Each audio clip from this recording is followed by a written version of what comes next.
is Shagun Malik, you're watching Inside DU, and in today's video, we are conversing about how to score a 9+ CGPA in your college semester exams. So let me quickly set up the context for the day. We'll begin by having a discussion on the importance of marks, like in what all cases your graduation percentage really matters.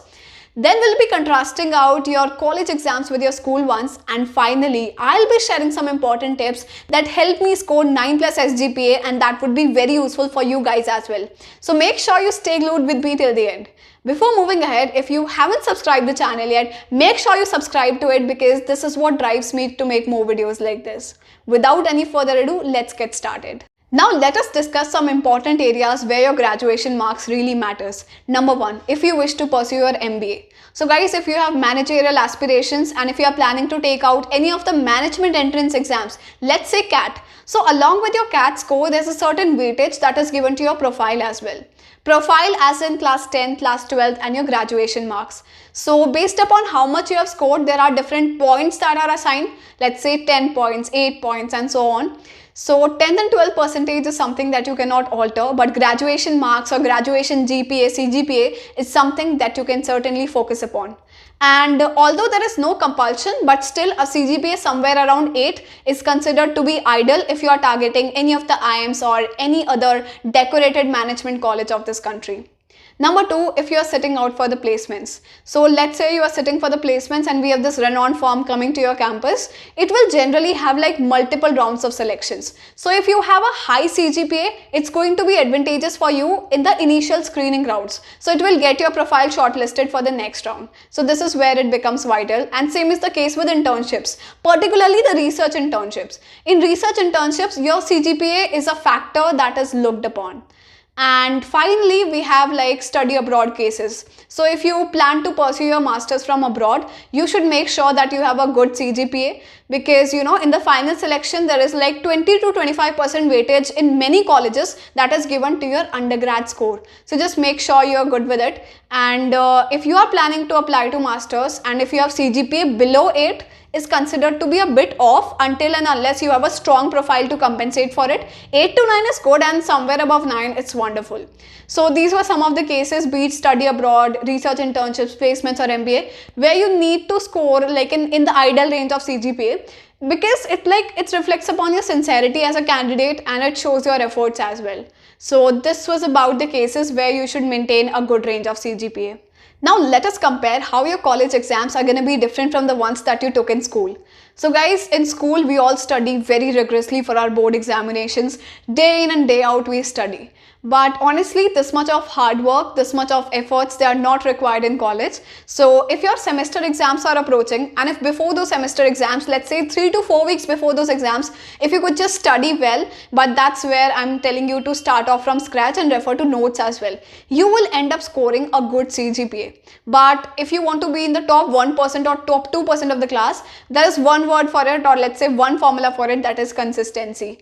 Consistency in terms of attending classes, in terms of making notes, listening to the professors and all that stuff. And moreover, it depends upon the mode of examinations as well. Are the examinations being conducted in offline mode or online mode? So if they are in online mode, get the reference material ready. Or if they are in offline mode, just devise out a proper strategy that works for you. Now, one more way in which college exams are different from the ones that you took in school is the number of questions. So in board exams, we answer like 30 to 35 questions. But in college, there are exams where I just have to answer 4 questions out of the given 7 or out of the given 6.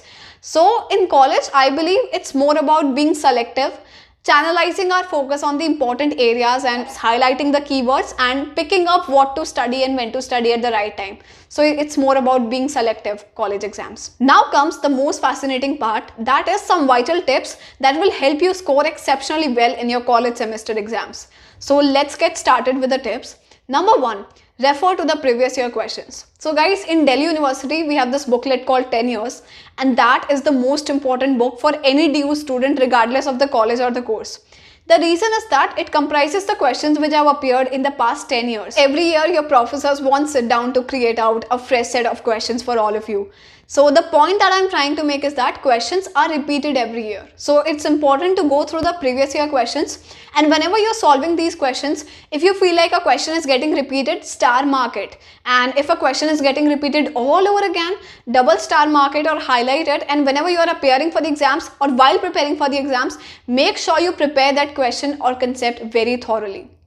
Second tip is that scoring good CGPA is not about covering the entire syllabus. As I said, it's about being selective, it's about identifying the areas of focus and the scoring areas basically.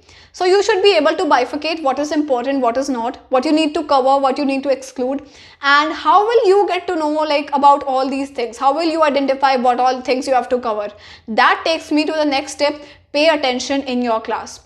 So try to attend classes regularly, make a list of all the concepts that are discussed out in the class, and if your professor has said that this is important, that means this is important. You cannot afford to miss out that concept, so just prepare it well, attend classes regularly and try to make regular notes. Tip number 4, reach out to your seniors. So guys, your seniors, they have already been through the state that you are currently in. They are well versed with the subjects, they are well acquainted with the professors.